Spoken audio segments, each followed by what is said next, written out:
Essa junção do filho do Marcó com o filho do Marcinho VP, além de trazer uma suavizade que os filhos seguiram caminhos diferentes, que embora os pais sejam monstros, fizeram bons filhos, educados e honestos, também mostra e deixa claro a aliança que foi feita entre o CI e o PC. Porque tá feio, mano. Que nem eu tava acompanhando o programa, vi que vocês falaram dos filhos dos líderes lá que estão agora no mundo da música aí, né? Pois é, irmão, eu queria falar sobre isso contigo, porque você conhece esses bastidores, essa parte aí musical, né? Esse uso do crime na música, na cultura. Fala mais, irmão. Assim, cara, primeiro que o filho do Marcola e o filho do Marcinho VP são máquinas de lavar dinheiro. E quem não vê isso, quem não enxerga isso, quer fingir demência. Essa aqui é a realidade. Porque se você pegar ali o Oruan, nenhuma música foi ele que escreveu, não tem voz para cantar, é autotune, e o cara é hoje um dos artistas entre aspas, né? Na visão deles, da visão dele é artista. É um dos artistas aí mais ouvidos no cenário, no Spotify, no trap, né? Do trap é o mais ouvido, se eu não me engano. E se você vê como que o cara é o mais ouvido, sendo que o cara não compõe e não canta. Irmão, é nítido que o cara só tá ali naquele status de artista ali através do que é o pai dele.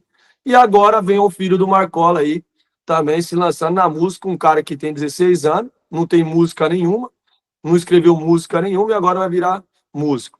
Aí o que acontece, Glauco? Os filhos do Marcinho BP tem como justificar a herança do pai, que vem proveniente do tráfico de drogas e outros crimes que acontecem aí no Rio de Janeiro. Que eu sei que a DJ conhece o Complexo da Penha. Complexo da Penha é dominado, é a comunidade do Marcinho VP. E no Complexo da Penha, sabemos o que acontece lá, onde o morador é obrigado a pagar R$ 150 no gás na mão do traficante, usar a internet do traficante, entre outras coisas, outras opressões que acontecem dentro do Complexo da Penha através do Marcinho VP. E agora ele tem como justificar essa grana toda que ele tira do trabalhador e do povo pobre das comunidades aí do Rio de Janeiro, que é através do filho dele, mano. Porque se você pegar, ô Glauber, não tem como justificar um cara que nem... O cara do nada virou cantor e virou número 1 do trap, sendo que ele não compõe e não tem voz. Do nada isso daí. E ninguém vê isso aí. É tipo... Isso daí mostra também que o funk não é cultura, irmão. Todo mundo me critica, muita gente me critica, muitos apoiam também, mas muitos me criticam quando eu falo que o funk não é cultura. Eu vi que policiais falaram quase que o mesmo que eu, e sei que muita gente que assiste quando eu estou aqui é pessoas de comunidade que não quer nem ouvir do policial, porque acha que o policial não é da comunidade, não sabe como que é teoria, porque o policial não viveu na prática, não é de favela. Eu sou de favela, infelizmente, todo mundo sabe a vergonha que eu tenho do meu passado. Vivi nesse mundo do crime e eu posso falar, o funk não é cultura. Se você for num baile funk lá, o que vai ter lá não tem nada de cultura. Fala uma música de funk que remete a algo de cultura. Nada, é só, pode falar aqui normal, né, Glau? Pode. Só prostituição, tráfico de droga, é, demonização da polícia, demonização da segurança pública, colocar a mulher abaixo do nada, porque o nada ainda é alguma coisa, né? Agora, abaixo do nada é o que eles colocam a mulher, né, mano? Então, que cultura tem nisso daí? E o funk é o que entra na mente do jovem, mano. Porque quando eu era da quebrada, eu sempre deixei bem claro que eu me envolvi nesse mundo errado por falta de vergonha na cara e falta de ouvir meus pais. Mas seria mentiroso se eu falasse que o funk não influenciou. Se uma criança, um jovem que está na comunidade escuta uma letra de funk falando que roubou um banco e depois gastou o dinheiro no baile funk com um monte de mulher, isso não mexe com a cabeça de um moleque de 14, 13, 14 anos, é mentira. O moleque começa a ouvir a música, começa a imaginar, pô, roubou um banco no baile, muita mulher, tudo. Aí você tem um presidente que fala que uma mulher hoje em dia não quer namorar um CLT. E você tem um cantor de funk falando que as mulheres querem o traficante. Como que fica a mente desse jovem? Se até o presidente está falando que ninguém quer um CLT, não é verdade? E o cara esbanja sucesso, né? Ostentação. Então é um cara que tá cantando e tá no poder. Ou tá na música, ou na política. E aí, que mensagem que passa, né, cara? Porque assim, quando eu era moleque, minha mãe falava assim, ó, quem se envolve com crime morre cedo. Aí eu via os caras morrendo, porra, é pesado, né? Ou vai preso. Hoje em dia, tu vê os caras envolvidos com crime, tirando onda de bacana. Ele é político. Aí, cara, fica difícil, né? Então, nós temos aí no Brasil todo, em todas as camadas políticas, pessoas envolvidas com crime. Sim, nós temos aí artistas, influenciadores, tudo isso, cara. Então, realmente, culturalmente falando, as pessoas têm você para seguir de exemplo pelo teu passado, pela tua mudança de rumo. Tem o Fala Global, tem os policiais que passam aqui, mas a concorrência para esses do mundo da ostentação, da rifa, daqui, dali, o cara que canta música, filho de traficante, etc. Pô, a concorrência cultural é difícil, cara. Sim, sim. E ainda assim, com o filho do traficante, você fala, pegando esse gancho aí, o quê? Os filhos do traficante estão defendendo a bandeira das facções. Se você vê o filho do Marcola, eu até postei no meu Insta hoje, no Story, o filho do Marcola tá lá fazendo sinal de 13, ouvindo música de PCC, de fundo, entende? Ou seja, uma clara exaltação ao crime organizado. E isso nós aqui que tem canal no YouTube, você pode até falar até com mais propriedade que eu, sabe? Se a gente fala uma palavra errada aqui, o vídeo fica amarelo, não monetiza, perde o alcance, manda para análise, o analista confirma e não vai. Agora, pega a letra do funk dos caras. Como que vai entender? Qual que é a lógica disso daí? Então, ou seja, você fazer apologia ao crime tá liberado e você falar em combate ao crime tá negado? Olha esse movimento do funk, cara, do trap, do Oruan e do filho do Marcola. Não dá uma certa suavizada, cara, quando esses caras, eles não dão uma suavizada no nome dos pais. Pô, o cara tem família, o filho do cara, pô, tem fã. O cara, como criminoso, deu a visão certa. Eu vi a entrevista do Luan no Cabrini, eu dei esse destaque, tá vendo aí? O Marcinho VP é o Marcinho VP, mas o conselho que ele dá pro filho dele, na versão do Luan, né, da entrevista, é que, ó, não sai da favela, não se envolva com crime e tal. Isso é ele falando, né? Não podemos afirmar que é isso, né? Mas o próprio criminoso não quer isso, cara. Aí o que ele faz? Porra, não. Na versão oficial do negócio, o filho é um artista, o filho é um vencedor, venceu na vida, tem fã, tem dinheiro, tem uma vida digna e, assim, de uma certa forma, dá uma suavizada no nome da família. Da mesma forma, quando no Jogo do Bicho vai para a escola de samba, dá uma suavizada no Jogo do Bicho. Pode falar sobre isso, cara? Tu vê que isso é uma estratégia? Ó, cara, em relação a sim, e essa questão da entrevista do Cabrini, você pegou essa parte aí, e eu quero deixar também uma parte dessa entrevista, da música, da letra da música. Eu sei que na letra da música você não prestou atenção, porque de fato você não gosta, eu sei isso aí. Mas na letra da música, você pode ver que é a Record, né? Vou falar aqui, desculpa, mas eles colocou lá o trecho da música que fala: explica para uma criança por que seu herói vive atrás das grades, que é a letra do Oruan. Né, que ele pede para explicar para uma criança por que o herói vive atrás das grades. Né? E isso traz o quê? Uma visão de que o Oruan é uma vítima da sociedade. Entendeu? Se você parar para pensar, explicar para uma criança por que seu herói está preso, coloca ele como uma criança inocente que não sabe por que o herói dele está preso, não é verdade? Mas não é isso que acontece. É fácil explicar. Explica que o pai dele manda pegar um monte de gente. Explica, não é verdade? Pois é. Mas até a televisão dá essa suavizada que você está falando, trazendo essa parte, que uma parte sensacionalista, que mexe com o coração das pessoas, principalmente com quem é pai e mãe, não é verdade? Fala, pô, mano, imagina meu filho, né, e tal. Aí bem com aquele discurso sensacionalista romantizando o crime.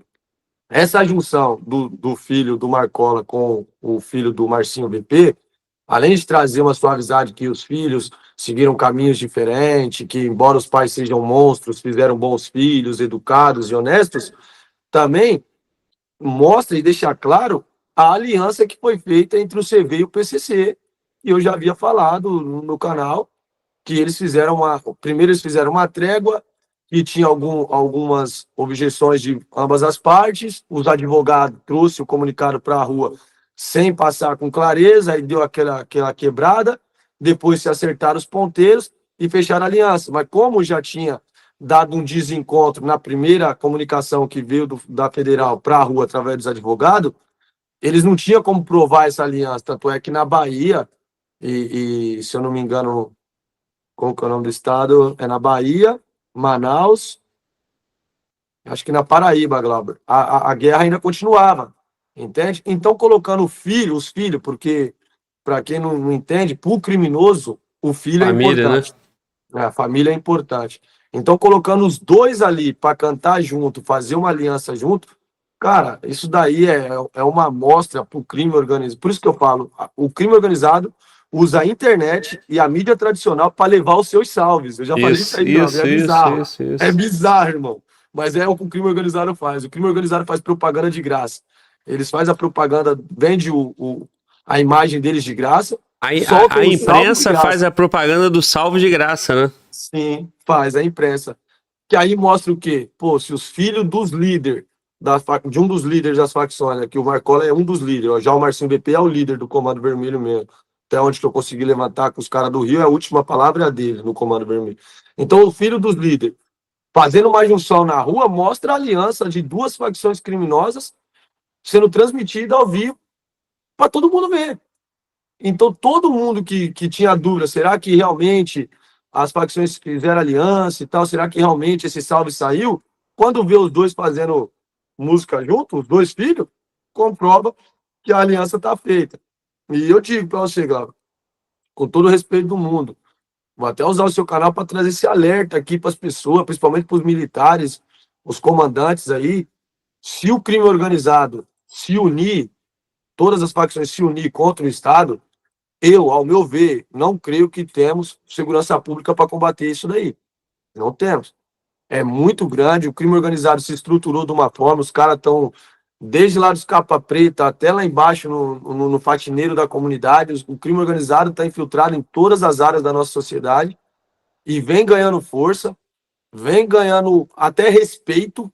Infelizmente, muita tristeza ter que falar isso. Muitas pessoas vêm na minha live e falam: ô Frank, se eu procurar o crime, porque o cara roubou meu carro e tal, já chamei a polícia, não deu nada, se eu procurar o crime, será que eu consigo receber meu dinheiro? Eu falei: irmão, não faz isso. Uma vez que você procura o crime, eles até podem, que eu sou sincero, você procurar o crime para resolver seu problema, eles até podem resolver o seu problema, mas depois eles vão te cobrar isso daí. O crime não faz favor para ninguém. Eles vão cobrar de você e a cobrança vai ser cara. Então, se a gente não achar uma forma de tirar da mente das pessoas que o crime é o braço que alcança onde o Estado deixou de alcançar, porque essa é a visão que o crime vende quando faz E que é justo, né? E que é justo, se a gente não tirar essa visão das pessoas, daqui a pouco o trabalhador, até o trabalhador honesto, a pessoa idônea vai estar falando: pô, o crime é melhor ser apoiar o crime do que o governo e o Estado, porque o criminoso traz uma cesta básica aqui, o criminoso traz isso aqui. Só que as pessoas têm que entender que o criminoso, ele está fazendo isso para te comprar, porque se ele te dá uma cesta básica, vou reforçar isso, o criminoso dá uma cesta básica para você, quando ele fugir da polícia numa troca de tiro, ele vai entrar para dentro da sua casa, você vai falar não pro cara que te deu alimento? Então é questão de você pensar. Às vezes é melhor você passar fome do que você pegar a ajuda desses caras aí. Porque você vai pegar a ajuda deles, você vai pegar uma dívida também. Na hora vai ser bom, mas a dívida vai vir, ele vai cobrar. Entende? Mas infelizmente, mano, a televisão, a mídia, o Cabrini mesmo, eu vou criticar ele mesmo, Glauber. Ele fez o pai da menina Vitória ficar como suspeito e fez o Oruan ficar como vítima na sociedade. Para mim, cara. Então, eu acredito que hoje em dia, no Brasil, tá assim: se você fala bem da polícia, você não tem credibilidade. Se você fala mal, você tem credibilidade, você vira famoso. E isso daí, que nem você vem falando, é cultural, Glauber, é cultural. E eu sempre falo no meu canal: ah, você é cagueta? Eu falo: sim, sou, e sou com orgulho, porque eu tô caguetando o errado. Eu não tô caguetando o certo, tô caguetando o errado. Então, se eu sou conivente com o errado, eu me vejo errado. Então, se eu denuncio o errado, eu tô certo. E deixo o meu número para qualquer um querer provar que eu tenho errado de estar caguetando, entende?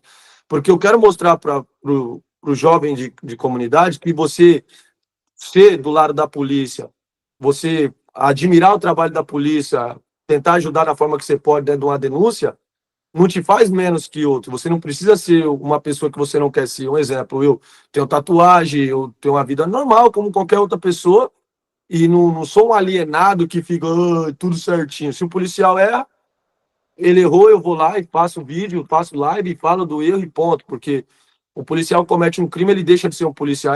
Essa coisa que é o principal que as pessoas têm que entender.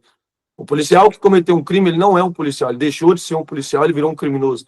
O bom policial está trabalhando e está deixando sua família em casa para arriscar a vida, para proteger pessoas que ele não conhece e que muitas vezes não gosta dele. Porque o cara não gosta da polícia na favela. Eu sou de favela, eu sei, o cara não gosta. Mas se acontece alguma coisa, é um 90. Se rouba o carro, é um 90.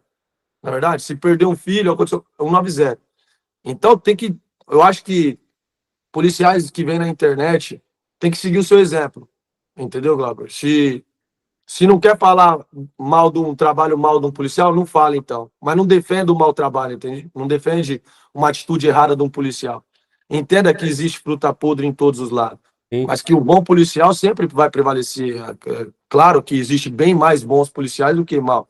É que nem eu falo, todo criminoso é mal, mas nem todo policial é mal. Eu queria que as pessoas divulgassem mais os aniversários que os policiais fazem para as pessoas na comunidade, as ajudas, os bebês que é salvo de engasgamento, muitas vezes por policiais, na verdade, pessoas que se sacrificaram para defender uma vida, até pessoas que morreram, policiais que morreram para defender vida de inocente. Porque você está numa troca de tiro, Glauber, você pode falar, você como polícia, e eu como ex-ladrão, estou falando com muita vergonha isso, mas se eu fosse ladrão e estou numa troca de tiro com você, polícia, e tem uma vítima, eu ponho ela na minha frente para ser meu escudo. Você, como policial, põe ela atrás de você e vai na frente.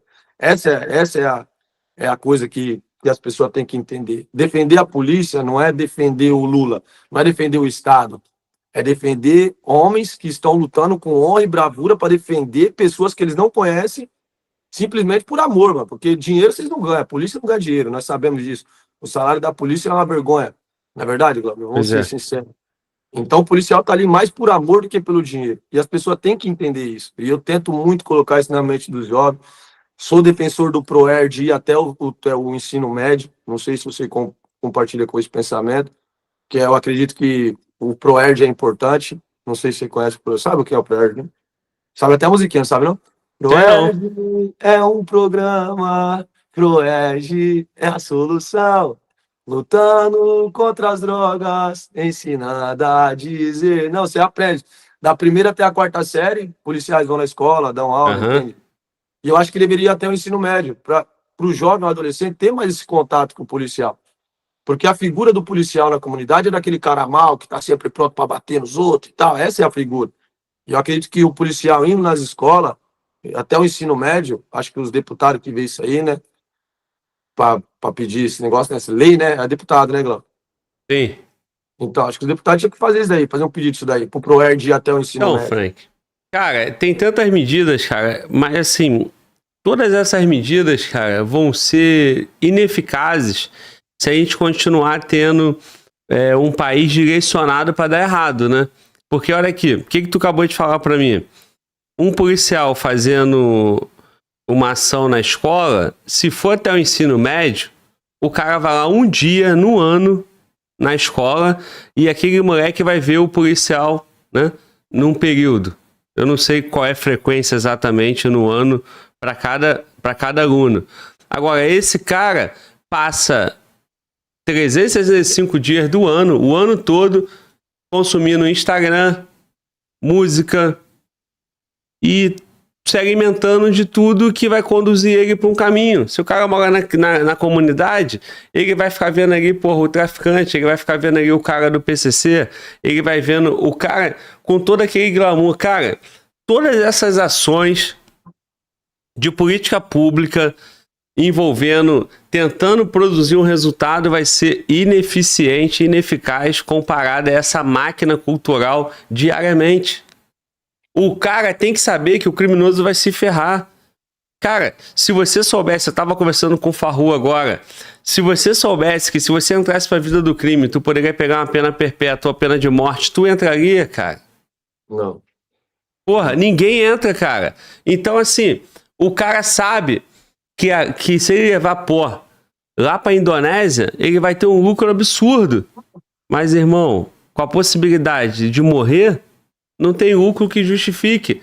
Se o PCC pagou X milhões para matar alguém, e esse alguém é poderoso, ou vai dar mídia, e isso aí vai acabar chamando a atenção do Estado, o que adianta o cara ter recebido dinheiro se ele vai preso? É o caso lá da Marielle, né? O Rony Lessa tá preso. Quanto que ele ganhou? Tá preso. Porque chamou atenção demais. Então, assim, esse trabalho de atuação na cultura, e mudar a comunicação, e mudar a direção, mudar a legislação, mudar a postura do judiciário, a solução vem daí. Pode fazer projetinho dentro de presídio, construção de produção de bola, trabalho, leitura. Não vai mudar nada, cara. Porra, será que a gente é tão idiota assim de não perceber que durante 30, 40 anos essas medidas não produziram resultado nenhum? Então tem que ser mais duro, pô. Tem que ser mais duro. Tipo, você falou aí pena de morte, né? Direitos humanos é contrário a isso aí. Mas agora eu vou te fazer uma coisa que vou trazer uma coisa até que negativa para mim, mas eu acredito que vai ser importante para a pessoa que está assistindo, para a gente entender uma coisa. Você já foi num julgamento no tribunal? Já assistiu um julgamento no tribunal? O direitos humanos tá lá, não tá? Do júri, sim. Do júri ou sim. Direitos humanos tá lá. Agora eu falo para você que está em casa assistindo aí, no tribunal do crime não tem direitos humanos. Isso, não tem ninguém. Não tem. Eu quero ver os direitos humanos que fica na porta da cadeia defendendo os presos lá, se ele entra lá no tribunal do crime e fala para aquele moleque negro, presta atenção, negro, de comunidade, tá? Que está sentado num banquinho sendo julgado por criminosos analfabetos, e se o direitos humanos tá lá para defender ele, aquele jovem negro de comunidade lá. Não tá, entende? Então a pena de morte no Brasil existe, só que existe no mundo obscuro, no mundo do crime. Lá existe. Só que aí que vem a grande hipocrisia. Os criminosos que aplicam a pena de morte são protegidos pelos direitos humanos para evitar a pena de morte para esses criminosos. Tá entendendo? É tipo sem lógica. É sem lógica, Glauco. Que nem eu já falei no meu canal, quantos moleques eu vejo o jornal publicar, jovem negro e tal, essa coisa, por isso que eu dei a simpatizada. Porque quantos moleques negros de comunidade eu vi ser morto dentro de um tribunal do crime, ou peguei acompanhamento de moleque e meninas, mulheres e homens, que foram mortos dentro do tribunal do crime, sem nenhum tipo de defesa. E em todos os casos, nenhuma defesa. Entende? Então, por isso que eu falo de extrema. Eu defendo isso daí. É uma atitude extrema para combater, porque senão não vai. Que nem o Peixão tá aí reinando, e por que não usa a Força Nacional para ir lá buscar o cara? A gente tem a Força Nacional e não é usada. Entende? A gente tem bons policiais e não é usado. E quando o bom policial trabalha, aí tem uma ocorrência que o vagabundo tentou contra a vida do policial, tomou 2 na tampa, aí foi pro saco. O que acontece com o policial? Vai fazer trabalho administrativo, tira o cara da rua. O policial que tem boas ocorrências sai da rua. Então é cultural, mas vem lá de cima também. Não é só da comunidade, é lá de cima. Eles lá de cima estão defendendo o crime, eles estão defendendo o crime e trazendo essa visão para a comunidade que o crime tem que ser defendido, entende? Então eles demonizam a polícia, tanto no carnaval. Você vê no carnaval demonizando a polícia. Sim. Você vê na novela demonizando a polícia. Nos filmes, o policial é sempre o vilão. Nas séries, o policial é vilão. Nas letras de música, o policial é o vilão. Tem um menino aí que tá fazendo o maior sucesso aí, um tal de Feijuca, né? Que faz medley. Um moleque menor de idade que aparece com esses influencers fumando né? Falando de roubar a casa do Bolsonaro. Olha as músicas dos caras. Roubar carro, pegar as meninas do job. Ou seja, né? Porque, ao meu ver, 14, 15 anos é criança, né? Usando droga, defendendo o crime, defendendo o roubo e a prostituição na internet, irmão. E ninguém para esses caras, ninguém, Glauber. Você não vê nenhum deputado, agora que veio com esse negócio da lei anti-Oruan, né? Mas antes disso daí não tinha ninguém defendendo o fim da apologia ao crime, porque a apologia ao crime é real e constante na internet. Ô, Frank, e antes não tinha, né? Agora você tá falando que tem lei anti-Oruan. Nós nunca vamos saber a nossa participação nesses projetos que vão surgir. Porque nós estamos no YouTube, nós estamos falando na internet, eu estou 4 anos no meu trabalho aqui, você tá fazendo o teu trabalho aí com a sua comunicação, com as suas experiências, e deputados e vereadores estão assistindo a gente. Então, quanto mais chama atenção para essa máquina de usar os funks, os traps, influencer, sorteios e qualquer outras coisas aí na atividade criminosa, vai ter o camarada lá que vai ver um vídeo com mais de 1 milhão de visualização, Aí ele vai falar assim, pô, a população... Olha os comentários, pô, a população gostou dessa ideia aí. Eu sou político, quero me dar bem, vou apresentar um projeto. Esse é o nosso papel na comunicação. Aí nós estamos... Assim seja. Mas cara, temos esse potencial. Nós nunca vamos saber, porque ninguém vai te mandar uma mensagem e falar assim, ô Frank, pô, eu vi teu vídeo aí, ô Glauber, ou qualquer outro cara na internet aí. Mas, cara, nós temos esse potencial. Por isso que desde a primeira vez que eu conversei contigo, minha comunicação é sempre a mesma. Estamos do mesmo lado. Pelo que eu tô vendo na comunicação, estamos do mesmo lado. Você consegue trazer um elemento que eu não consigo.